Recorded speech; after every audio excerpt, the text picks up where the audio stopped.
اور جب میرا قرب حاصل کر لیتا ہے تو میں اس کا ہاتھ بن جاتا ہوں، پیر بن جاتا ہوں، ناک کان بن جاتا ہوں، ناک بن جاتا ہوں، زبان بن جاتا ہوں، اس کے اعضاء بن جاتا ہوں۔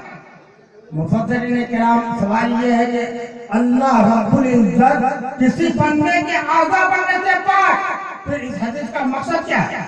تو مفسرین کرام فرماتے ہیں کہ اللہ رب العزت اس بندے کے اعضاء میں اپنی طاقت و قدرت کا ایسا جلوہ عطا فرماتا ہے کہ ان اعضاء سے ایسے ایسے کام ہونے لگتے ہیں کہ خدا کی طاقت و قدرت اسے دیکھ کر خدا کی طاقت و قدرت یاد آتا ہے۔ بے شک بے شک۔ تو حضرات اولیاء کرام بے شمار، آپ زمین کسی چیز کو بھی لے لیجئے جو اللہ کا ہو جاتا ہے، اللہ اس کا ہوتا ہے۔ حضرت شعبان رائی بزرگ ہوئے ہیں، حضرت سفیان ثوری کے ساتھ حج کے لیے چلے۔ راستے میں ایک گفا کے اندر ایک شیر بیٹھا ہوا، سینکڑوں آدمی اس امید پر بیٹھے ہیں کہ شیر راستے سے اٹھے اور ہم آگے بڑھے، کسی کو ہمت نہیں تھی کہ گلا بھی مار دے۔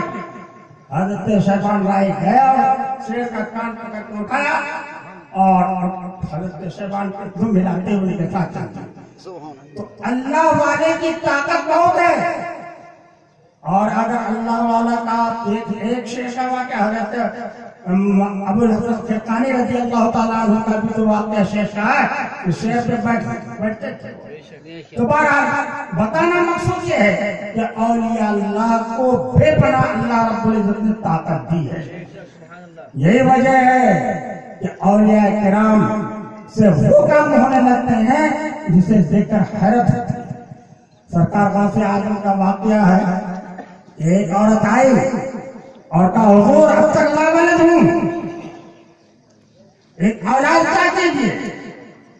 اللہ رب العزت کی بارگاہ میں سرکار غوث اعظم نے دعا کی، پروردگار اس کو ایک بیٹا عطا فرما۔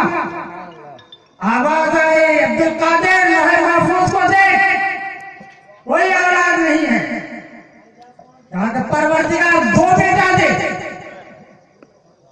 آواز آئی عبد القادر اب تو ایک سے دو مانگ رہے ہو، لوح محفوظ میں بچہ ہی نہیں ہے، ایک اب کہہ رہے تھے دو کرے کہ پروردگار تین بیٹا دے۔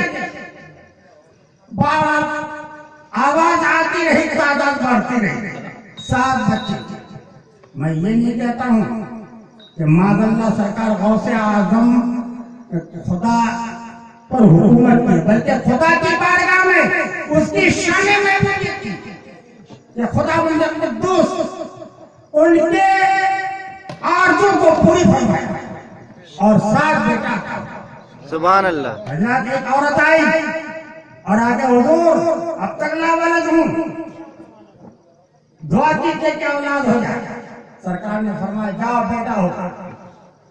گئے 9 مہینہ 10 مہینہ گزرنے کے بعد لڑکی، اب جس کے گھر میں اولاد ہی نہ ہو لڑکی ہو جائے یقیناً خوشی ہوگی۔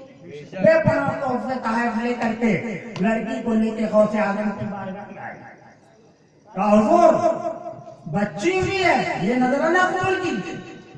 کہا کہ بچی بھی ہے، میں نے تو کہا لڑکا ہوگا۔ کہا حضور آپ نے کہا تھا لیکن بچی ہوئی۔ کہا ٹھیک سے دیکھ، جب ٹھیک سے دیکھتی ہے تو لڑکا ہے۔ سبحان اللہ سبحان اللہ۔